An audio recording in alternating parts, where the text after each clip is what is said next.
Today on Historia Guide.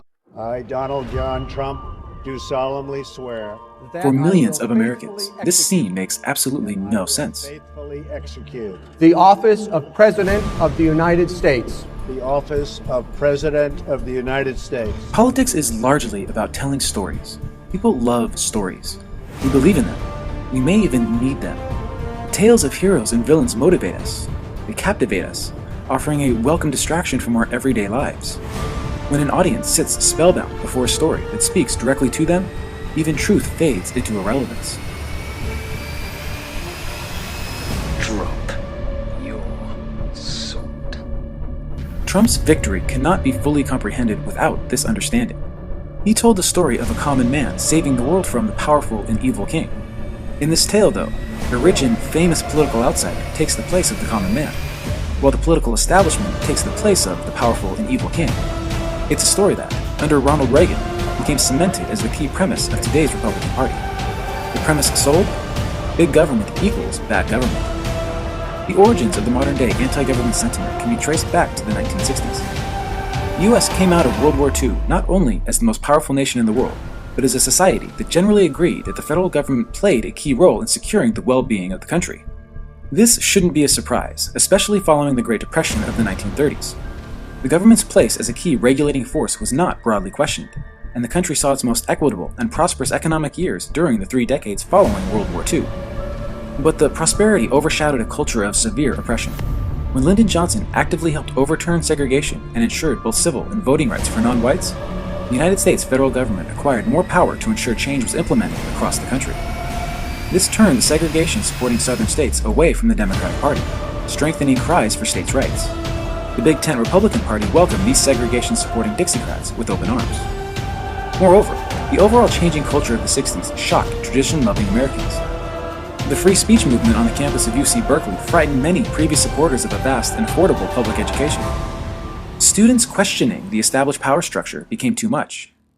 No longer could conservatives stomach spending their tax dollars on anything that didn't support the pro-capitalist, WASP culture that had dominated the nation for decades. On the campus, and that was the moment when the ringleaders should have been taken by the scruff of the neck and thrown out of the university once and for all. Furthermore, the feminist movement of the 60s and 70s continued to overturn the centuries-old spheres of influence, culminating in the Supreme Court case of Roe v. Wade, ensuring the right to abortion for all women. The Chicano and gay rights movement and environmentalism added to the left-leaning multicultural evolution of the country, prompting politicians to use more carefully chosen words to not offend parts of their ever-growing and diversifying constituency. These movements also prompted the federal government to be increasingly involved in the social and environmental issues of the day. This involvement repulsed many conservative Americans and turned them off from such an active federal government. During this time, the Vietnam War took a generation of would-be working-class liberals and turned many of them into Big Brother-fearing citizens who preached for small government. These protests of the war simultaneously angered traditional conservatives, who saw the protest as a further sign of the nation's decay.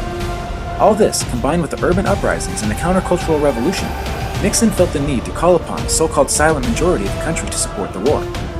Then, Watergate happened, cementing in the minds of many from both the right and left that the US government was a corrupt institution that not only held too much power, but one that could no longer function for the people, not so long as it continued to be run by Washington insiders.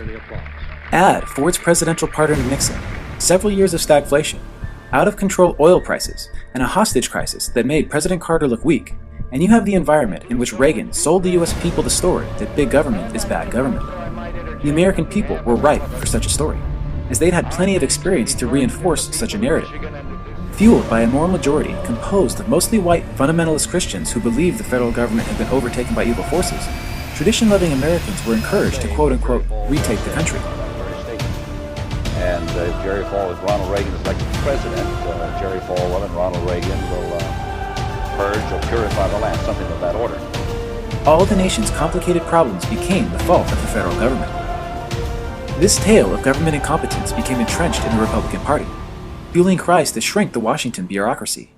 However, the government did not shrink under Reagan, and the national debt rose by nearly 300%, more than any other president since World War II, even including President Barack Obama. But that didn't matter, and it still doesn't to many Reaganites who adhere to Reagan's core message. What mattered was the story, a tale that people wanted to hear. The fears of the American people were played to, and there would be no escaping the narrative. Over the last several decades, while Republicans have decried the federal government as a crutch for those in poverty, they have eagerly shelled out billions upon billions of dollars in corporate welfare. Under the second Bush administration, Big Brother-fearing working-class voters picked up on the double talk and no longer trust the Republican Party. Still tormented by the tragedy of Vietnam, they have yet to return to the Democratic Party because they still cannot envision the federal government as an institution capable of creating positive change. And part of the reason these working-class voters still distrust the federal government is because of the numerous trade deals that both Republicans and Democrats typically support. When the Soviet Union dissolved in 1991, the already globalizing world went into hyperdrive. Foreign countries increasingly opened their doors to corporations looking to lower their production costs, and the United States government sought agreements with these countries to maintain U.S. influence in the area and to create a more balanced trade relationship with these emerging nations. This, combined with manufacturing moving more to automated forms of labor, caused blue-collar jobs to increasingly diminish. Partial blame fell to corporate greed. But government deals, orchestrated by establishment politicians, became the prime scapegoat, serving as an example of how globalism hurt the average worker. With an ever-shrinking middle class due to the stagnation of real wages, the game of identity politics played by both parties resulted in many white working-class voters disgusted with the so-called political correctness entrenched in both government and the university system. Republicans took advantage of this backlash and became the party opposed to PC culture. Listen, the political correctness that we have embraced, enough already. Listen, the Obama Education Department. However, over the course of the Obama administration, Republican rhetoric opposing political correctness created a monster that grew beyond the control of the party. Donald Trump will insult Paul Ryan, John McCain, the Bush family, and any establishment figure because he knows his voters do not care about anyone who is part of the establishment. During the election, no matter how many insults Trump threw at immigrants, women, veterans, media, the disabled, or anyone else, his poll numbers rarely dropped because, in the minds of his voters, critical reaction to his attacks are tied to political correctness, which is in turn tied to the federal government. Trump's supporters hate the federal government, which is why Trump did need to run a campaign based upon policy. In an atmosphere of appealing to the emotions of the electorate, it shouldn't be surprising that the last two Democratic presidents were charismatic individuals who interacted well with all types of people. However, the election of President Obama stirred up racism within fearful whites who believe their country has gone to hell. The possible repetition of a Bush-Clinton phenomenon reinforced a Nixonian narrative that government is fixed, and that the institution has become the playground of the privileged. Then there's the government gridlock. Under the Obama administration, Congress agreed on nothing, and this was used by the rising Tea Party movement to support the position that government was the problem. However, the makeup of Congress is a reflection of the attitudes of the country. Government dysfunction is a product of mandated representatives intending to compromise on nothing. Donald Trump is a product of this backlash. He is not academically intelligent. He is not a Republican or Democrat. He has never served any kind of government office, and that is exactly what his followers want. Not all Trump supporters are the same, but Donald Trump is a reflection of each and every attitude over the last 60 years that demonized the federal government. Some Trump supporters see him as a throwback to a time when WASP culture dominated.